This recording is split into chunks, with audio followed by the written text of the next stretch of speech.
자, 우리 이제 갈 길을 밝히 보이시니 찬송 부르시면서 토요일 새벽 예배를 하나님 앞에 올려드리도록 하겠습니다.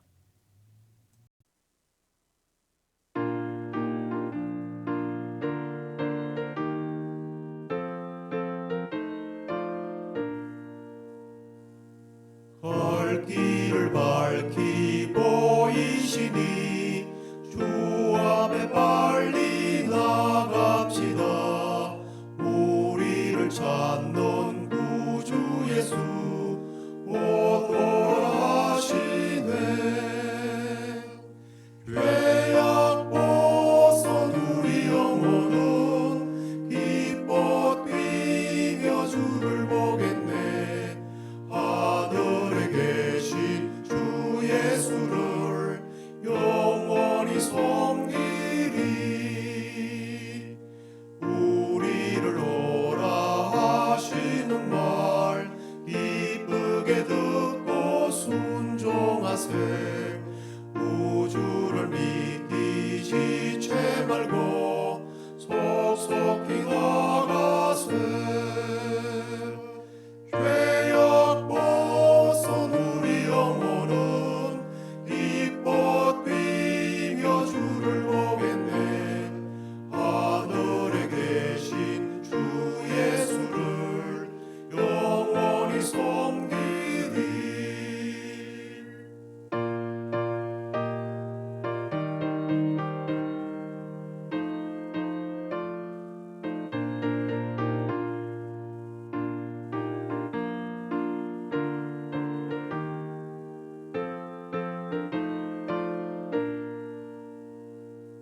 주 오늘 여기 계시오니 나와서 주의 말씀 듣세.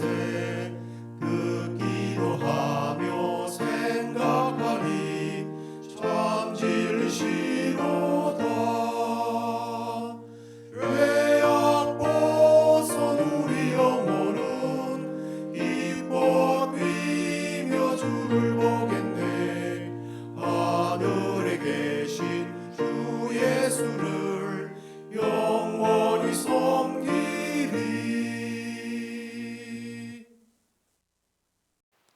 사도신경으로 우리의 신앙을 고백드리겠습니다. 전능하사 천지를 만드신 하나님 아버지를 내가 믿사오며 그 외아들 우리 주 예수 그리스도를 믿사오니 이는 성령으로 잉태하사 동정녀 마리아에게 나시고 본디오 빌라도에게 고난을 받으사 십자가에 못 박혀 죽으시고 장사한 지 사흘 만에 죽은 자 가운데서 다시 살아나시며 하늘에 오르사 전능하신 하나님 우편에 앉아 계시다가 저리로서 산자와 죽은 자를 심판하러 오시리라. 성령을 믿사오며 거룩한 공회와 성도가 서로 교통하는 것과 죄를 사하여 주시는 것과 몸이 다시 사는 것과 영원히 사는 것을 믿사옵나이다. 아멘. 우리 찬양 하나 더 할까요? 나 무엇과도 주님을 바꾸지 않겠습니다 하는 찬송입니다. 우리 함께 찬양 하나 더 하도록 하겠습니다.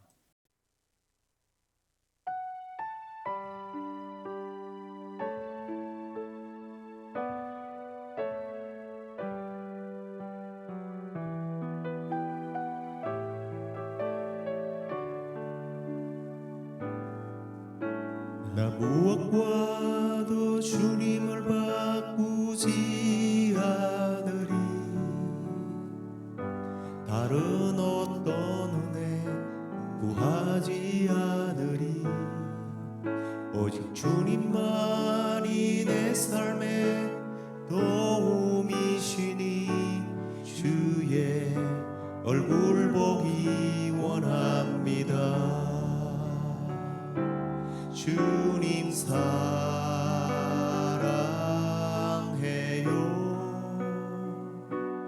온 마음과 정성 다해 하나님의 신실한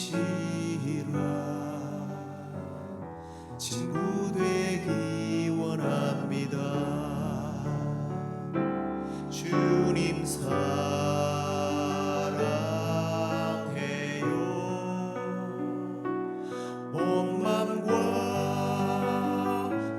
정성 다해 하나님의 신실한 친구 되기 원합니다.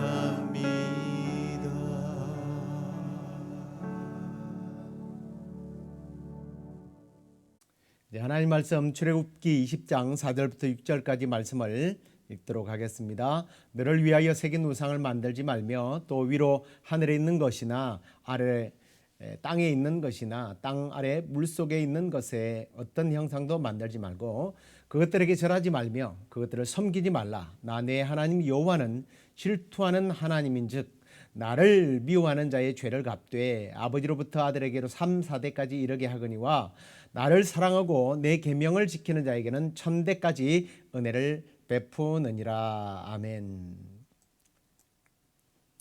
자, 오늘은 요리 강의 32번째 시간 제2계명에 대해서 말씀을 나누도록 하겠습니다. 화요일 날 우리가 나누는 요리 오늘의 묵상, 더 깊은 묵상으로 말씀을 나누도록 하겠습니다. 자, 그러면 오늘은 이제 제2계명이 무엇입니까?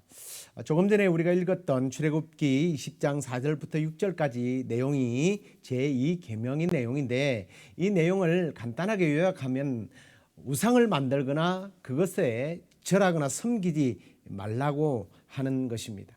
어떤 형상으로도 하나님의 형상대로 만들어서는 안 되고 그것에 절하거나 그리고 섬기지 말아야 하는 것이다 라고 말씀하고 있고요. 그 다음에 이제 이 제2계명에서 명하는 것과 금하는 것이 있습니다. 먼저 명하는 것이 뭐냐? 하나님이 자기 말씀 가운데 정하신 종교적 모든 예배와 규례를 받아 순종하며 깨끗하고 온전하게 지키라고 하는 것이 하나님께서 우리에게 명하신 제2계명이고요. 그 다음에 제2계명에서 금하는 것이 금지하는 것이 뭐냐? 그것은 바로 어떤 형상을 만들어서 안 된다고 그랬잖아요. 이 형상으로서 하나님을 예배하거나 그의 말씀 가운데 정하지 아니한 어떤 방법으로 하나님을 예배하는 행위를 하나님께서는 금하고 있습니다. 그 한 예로 나중에 좀 더 구체적으로 나누겠습니다만 10계명을 다시 받아서 이 10계명을 받아서 내려왔을 때에 송아지 우상을 섬기는 모습을 보고 이 10계명을 던져서 나중에 다시 받는 그런 해프닝이 일어났죠. 그들은 송아지를 형상으로 만들어서 하나님을 예배했던 겁니다. 자, 그다음에 이제 제2계명을 지키라 하신 이유가 뭔가 하는 겁니다. 하나님께서 제2계명을 지키라고 한 이유는 만물을 보시는 하나님이 어떤 다른 신을 위하여 죄를 내려다보시고 분하게 여기신다라는 것입니다. 다른 우상에 대해서 섬기거나 예배하게 되면 하나님께서는 그것을 분하게 여기신다는 거예요. 이 하나님께서는요, 우리의 주권자가 되시고 또 우리의 모든 피조물의 소유자가 되시기 때문에 하나님은 자기에게만 예배하는 것을 열망하고 계시다는 겁니다. 그래서 제2계명의 간단한 요점으로 말하면 우상을 만들지 말고 또 어떤 형상으로든 하나님의 형상이다라고 해서 그것에 예배해서는 안 된다고 하는 겁니다. 제가 앞에서 그 한 예로 이 송아지 사건을 말씀을 드렸습니다만 이 출애굽기 역사 속에 잠깐 언급이 됩니다만 이 사건은 굉장히 큰 사건이 되죠. 송아지 형상을 만든 의도가 뭐냐면 이제 자기들은 뭔가 하나님의 형상이 보이는 하나님이 필요했던 거예요. 하나님과 뭔가 맞대면을 하고 하나님과 거래하기 좋은 하나님. 이게 뭡니까? 자기들 마음대로 다루고 싶은 하나님이에요. 근데 하나님께서는요, 이들이 송아지 형상을 만든 이유에 대해서 출애굽기 32장 7절과 8절에 보면 하나님께서 분석한 내용을 모세에게 알려주는 내용이 나옵니다. 한번 보실까요? 여호와께서 모세에게 이르시되 너는 내려가라. 네가 애굽 땅에서 인도하여 낸 내 백성이 부패하였도다. 그들이 내가 그들에게 명령한 길을 속히 떠나서 자기를 위하여 송아지를 부어 만들고 그것을 예배하며 그것에게 제물을 드리며 말하기를 이스라엘아 이는 너희를 애굽 땅에서 인도하여 낸 너희의 신이라 하였도다라고 하는 하나님의 분석이 나옵니다. 자, 여기에서 그들이 송아지 형상을 만든 첫 번째 배경이 뭐예요? 자, 여기 보십시오. 그들이 부패했기 때문이라고 하나님은 말씀하고 있습니다. 이 부패했다고 하는 이 말이 그르치다라는 뜻이더라고요. 이 말은 이스라엘 백성들이 단순한 타락이 아니라 하나님의 어떤 계약을 파기함으로써 하나님의 계획을 그르쳤다라는 겁니다. 그런 의미예요. 하나님의 계획을 망친 사람들이죠.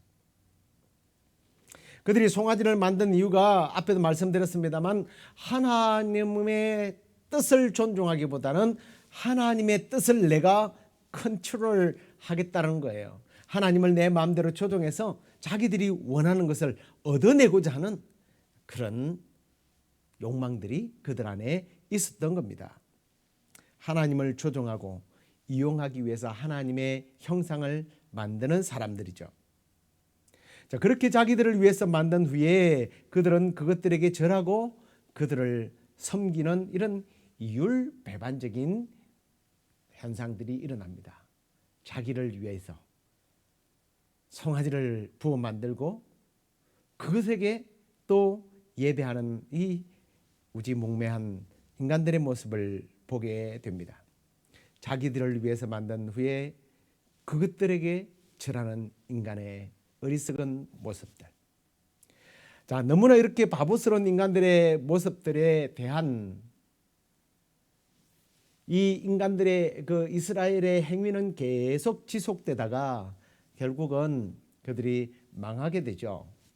그때 하나님께서 이사야를 통해서 그 우상을 섬기는 이스라엘의 모습을 얼마나 바보스럽게 하나님께서 말씀하시는지 또 우리 이사야서 44장 말씀을 한번 보시기 바랍니다. 15절 보십시오.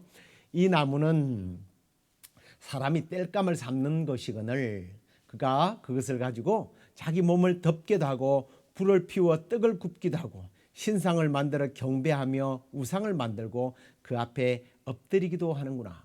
그 중에 절반은 불에 사르고 그 절반으로는 고기를 구워 먹고 배불리며 또 몸을 덮게 하여 이르기를 아하 따뜻하다 내가 불을 보았구나 하면서 그 나머지로 신상 곧 자기의 우상을 만들고 그 앞에 엎드려 경배하며 그것에 기도하여 이르기를 너는 나의 신이라 나를 구원하라 하는도다.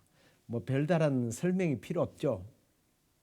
나무 하나가 있는데 이 나무를 가지고 절반은 고기를 구워 먹고 자기를 위해서 모닥불을 붙여놓고 난로로 히트를 삼고 있는데 그 나머지를 가지고 또 뭐 한다는 거예요? 우상을 만든다는 겁니다. 참 어리석은 인간들의 모습이죠. 근데 왜 그러냐는 거예요. 하나님께서 이렇게 말씀하고 계신 것을 봅니다. 그들이 알지도 못하고 깨닫지도 못하면 그들의 눈이 가려서 보지 못하여 그들의 마음이 어두워져서 깨닫지 못함이니라. 예. 무식해서 그렇다는 얘기입니다. 보지 못하고 듣지 못하고 깨닫지 못하는 바보스러운 인간들의 모습들을 여기서 우리는 보게 됩니다. 여러분 그렇기 때문에 이 종교의 교육을 위해서 오늘날 하나님과 성인들의 형상을 만들어서 자기들이 만들어 놓은 그 형상 앞에서 절을 하고 기도하는 그런 사람들이 있다라는 거예요. 뭐 거기에 관련된 사람 기분 나쁠지 모르겠습니다만 로마 카톨릭 종교가 그래요. 자기들이 만든 형상에 절하고 예배하는 성인들을 만들고 마리아 동상을 만들고 그 앞에서 예배하고 기도하지 않습니까? 그런데 이렇게 우상을 만드는 이유가 결국은 뭐냐면 앞에 말씀에 하나님께서 지적하신 대로 누구를 위해서? 하나님을 위해서가 아니라 자기 자신들을, 인간들, 자기 자신을 위해서 그렇다는 거예요. 정말 나를 위한다면 오히려 하나님을 형상화하는 우상을 만들어서 안 되는데 반대로 자기를 위해서 우상을 만드는 어리석은 사람들이라는 거죠. 자, 한번 보십시오. 자기를 위해서 우상을 만들었는데 이게 얼마나 자기에게 손해가 되는지 오늘 20장 5절 말씀해 보면 하나님께서 뭐라고 말씀합니까? 나는 질투하는 하나님이다. 하나님께서 하나님의 형상을 만들거나 우상을 만들어서 거기에 예배하게 되면 하나님께서 질투하신다는 거예요. 그런데 사실 이 질투라는 것이 뭡니까? 사랑의 또 다른 표현이잖아요. 사랑하지 않으면 질투하지 않을 겁니다. 나랑 아무런 관계도 없는 사람들이 서로 사랑하는 모습을 보며 질투하는 사람들은요, 그 좀 문제가 있는 사람이죠. 미스 코리아 예쁜 연예인이 있어요. 미스 코리아 출신. 그 사람과 아주 멋지게 생긴 남자와 사랑을 하게 됐다는 보도를 보고 막 질투를 하고 그러면서 그 여자에 대해서 조사를 하고 어디 가서 누구를 만나는지 조사하고, 이게 뭐냐면 요즘 그걸 스토커라고 하는데 한국에서 최근에 이 스토킹 법이 통과되지 않았습니까? 근데 이게 어리석은 짓이죠. 근데 반대로요. 권력과 실력과 돈과 명예와 도덕성을 갖춘 정의로운 젠틀하고 잘생긴 남자가 나를 사랑해 준다면 이건 얼마나 영광스러운 일입니까? 나하고 관계도 없는 사람을 질투하면 그건 좀 이상한 일이지만, 사랑하기 때문에 질투하지만 반대로 이 질투가 아니라 정말 능력 있는 사람이 나를 사랑해 준다. 이게 굉장한 영광이거든요. 나를 너무 사랑하는데 내가 또 다른 여자를 만나거나 뭐 남자를 만나거나 그럴 때에 그 능력 있는 사람이 질투한다. 당연한 것 아닙니까? 근데 사실은 하나님께서 그렇게 하신다는 거예요. 근데 이 영광은요, 한편으로 보면 이 질투는 한편으로 보면 사실은 영광이죠. 하나님 같은 분이 감히 나 같은 부족한 사람을 보면서 우리가 다른 존재를 사랑하게 될 때 질투를 느낀다. 영광입니다. 그런데 이 질투는 그냥 정서적으로 질투하면서 끝나는 게 아니더라고요. 거기에 상벌이 뒤따른다는 겁니다. 우상을 섬기는 자들에 대한 형벌이 거기에 기록되어 있는 것을 봅니다. 그래서 먼저 벌에 대해서 한번 보겠습니다. 상벌이 있죠. 상벌이 있는데 벌에 대해서 보죠. 자, 나를 미워하는 자의 죄를 갚되 아버지로부터 아들에게로 3, 4대까지 이르게 하거니와, 다른 신을 섬기면 질투를 하는데 그걸 하나님께서 볼 때는 나를 미워하는 것으로 보는 것이고, 그 죄에 대해서는 3, 4대까지 징벌하신다는 말씀을 하고 계십니다. 근데 반대로 보면 하나님을 사랑하는 자는 또 어떻게 해요? 하나님께서요, 사랑하는 자들에 대해서는 1000대까지, 제가 말씀을 안 넣네요. 1000대까지 하나님께서 은혜를 베푸신다고 말씀합니다. 근데 제가 이 말씀을 준비하면서 그런 생각을 해봤습니다. 벌에 대해서 3, 4대까지 벌이 내려간다. 부모가 지은 죄가 내 아들과 딸과 그리고 손주에게까지 간다라는 거예요. 너무 참 냉혹하네 라는 생각을 하다가 다르게 한번 생각해 봤습니다. 여러분, 하나님을 잘못 섬기고 하나님을 온전히 예배하지 않고 하나님을 사랑하지 않아서 받는 벌이 1000대까지 이르렀다 그러면 어떻게 되겠어요? 저는 여기서 하나님의 사랑을 다시 한번 보게 됩니다.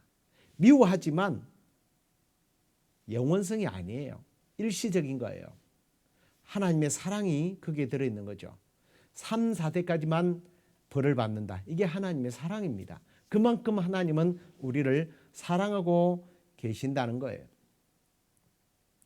그러므로 여러분, 그 사랑 많으신 우리 하나님만 섬겨야 되지 않겠습니까? 자, 그러면 이제 여기서 우리는 현대의 우상에 대해서 한번 좀 생각해 보려고 합니다. 아니, 현대의 우상이라기보다는 성도들이 가지고 있는 우상은 과연 없을까 하는 겁니다.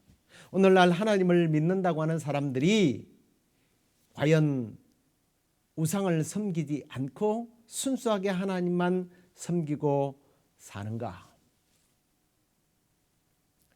3세대까지 징벌이 이른다고 하는데, 상은 1000대까지 이른다고 하는데, 나하고 상관없는 얘기 같다라고 혹시 생각하지는 않습니까? 우상이라고 하는 것이 무엇인지를 한번 우리가 생각해 보아야 합니다. 하나님께서 지금 우상이라고 하는 기준을, 오늘 이 말씀 가운데 핵심이 뭐예요? 사랑이에요, 사랑. 우상이 뭐냐? 결국은 하나님보다 더 사랑하는 모든 대상이 우상인 거예요. 현대인의 우상, 아니 성도들에게서 우상이 뭐예요? 가장 현대의 그리스도인들에게 있어서 큰 우상은 재물이 아닌가 생각합니다. 예수님께서 마태복음 6장 24절에 보면 한 사람이 두 주인을 섬기지 못할 것이니 혹 이를 미워하고 저를 사랑하거나 혹 이를 중히 여기고 저를 경히 여김이라. 너희가 하나님과 재물을 겸하여 섬기지 못한다라는 말씀을 하고 있습니다. 재물을 섬기는 것이 우상이기 때문이에요. 그리고 두 번째 또 다른 우상을 찾아보니까 이 부모와 자녀, 아버지나 어머니를 나보다 더 사랑하는 자는 내게 합당하지 아니하고 아들이나 딸을 나보다 더 사랑하는 자도 내게 합당하지 아니하다라고 말합니다. 가족이, 부모 입장에서는 자녀가, 자녀 입장에서는 부모가 하나님보다 부모를, 자녀를 더 사랑하게 되는 것도 하나님께서 우상으로 여기신다는 거예요. 미워하라는 의미가 아닌 것 알죠? 누구를 더 우선순위로 사랑하느냐는 문제입니다. 더 나아가 사도 바울은요, 좀 더 포괄적으로 우상 숭배에 대해서 적용했는데, 사도 바울은 그것을 쾌락으로 규정하고 있습니다. 말씀을 넣지 않았습니다. 에베소서 5장 5절과 또 골로새서 3장 5절 말씀을 보면 음행, 그리고 부정, 사욕, 정욕, 탐심에 대해서 우상 숭배라고 정의를 내렸거든요. 이게 뭐예요? 다 쾌락에 관련된 부분입니다. 그 외에도요, 외모지상주의, 외모가 우상이 되고 학벌이 우상이 되고 심지어는 자기가 좋아하는 스포츠인이나 연예인이 우상이 되는 경우들이 너무나 많다라는 것을 보게 됩니다. 누가요? 세상 사람들이? 아니요. 하나님은 어쩌면 세상 사람들에게 관심이 없어요. 하나님을 섬긴다고 하는 사람들이 그렇다는 겁니다. 그런데 이게 다 뭐예요? 왜 우상을 만든다고요? 반복하지만 자기를 위해서. 조금 더 확대하면 자기 자녀들을 위해서라고 말하죠. 후세대를 위해서 말합니다. 어떤 사람들은 이 나라와 민족을 살리는 길이라고 하면서 우상을 섬기기도 합니다.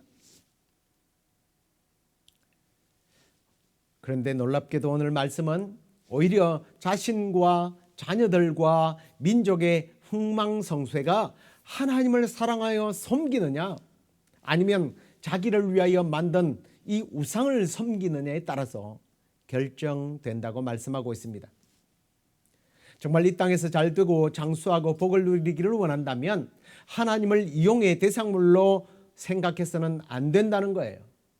하나님을 자신에게 복을 주는 대상으로 그리하여 형상화시키거나 그것에 예배하고 섬기는, 빠져버리는 행위들을 멈춰야 한다는 겁니다. 그것이 진정 자기를 위한 길이라는 거죠. 가정이 사는 길이고요. 한 국가 공동체가 복을 받고 사는 길이라고 말씀합니다. 그래서 여호수아는요, 가나안 성에 입성한 후에 이제 그 땅을 평정화시키고 전쟁이 끝난 후에 자기가 죽을 날이 가까웠을 때에 두령들을, 지도자들을 불러놓고 그는 이렇게 권고하는 것을 우리가 보게 됩니다. 만일 여호와를 섬기는 것이 너희에게 좋지 않게 보이거든 너희 조상들이 강 저쪽에서 섬기던 신들이든지 또는 너희가 거주하는 땅에 있는 아모리 족속의 신들이든지 너희가 섬길 자를 오늘 택하라. 오직 나와 내 집은 여호와를 섬기겠노라. 아멘. 우상이냐 하나님이냐, 오늘날 선택하십시오. 저는 바라기는 여러분 자신을 위하는 길이 정말 우리 후손과 이 나라가 잘 되는 길이 뭔가? 여호와만 오직 순수하게 하나님만 사랑하고 섬길 때에 천대까지 이르러 복을 주신다고 하는 하나님의 그 은혜가 여러분의 가정 가운데, 이 땅 가운데 흐르게 될 것입니다. 그 일을 주님을 사랑한다고 하는 저와 여러분들을 통해서 이루어지고 성취되는 그런 시간들을, 그러한 삶을 살아가고 우리 하나님 아버지께는 늘 영광 올려드리는, 온전한 예배를 하나님 앞에 올려드리는 그런 복된 생애를 살아가기를 우리 주 예수 그리스도의 이름으로 축원합니다. 우리 기도하겠습니다. 고마우신 하나님 감사합니다. 오늘 우리가 제2계명 나를 위하여 하나님을 형상화시키고 하나님을 컨트롤하려고 했고 또 나를 위하여 그 신들을 만들어 놓고 제사를 드리며 숭배했던 이스라엘 백성들의 안타까운 모습들을 보면서 오늘 현대에 살아가는 우리 그리스도인들이 내 자신이 혹 나를 위하여 우리 자녀들을 위하는 길이라고, 이 민족을 살리는 길이라고 돈과 명예와 스포츠와 쾌락과 연예계와 그런 것들에 우리가 목을 메고 그것들이 우상이 되어서 섬기고 있지는 않았는지 하나님 이 시간에 말씀을 통하여 다시 한번 깨닫고 정말 우리 자신과 우리 자녀들은 오직 하나님만 섬기고 하나님만 예배하며 천대에 이르기까지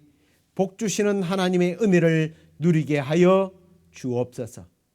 혹 우리 조상들이 하나님을 섬기지 않아서 받아야 하는 그 정죄들이 우리 안에 남아 있다면 예수 그리스도의 이름으로 그 결박들을 모두 끊어주시고 하나님의 은혜의 법이 다시 우리를 지도해 나가고 우리를 복되게 하는 그런 우리 모든 성도들이 되도록 인도하여 주시옵소서.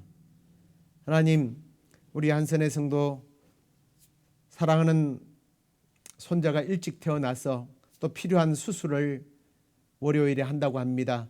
하나님, 집도하는 의사들의 손길을 주님께서 주장해 주시고 그 어린 아기가 전신 마취를 해야 하는데 하나님, 그 모든 수술 과정 속에 하나님께서 아기를 지키시고 보호해 주시고 건강한 모습으로 주님 다시 부모들의 또 할머니의 손에서 자랄 수 있도록 주께서 은혜 내려 주시옵소서.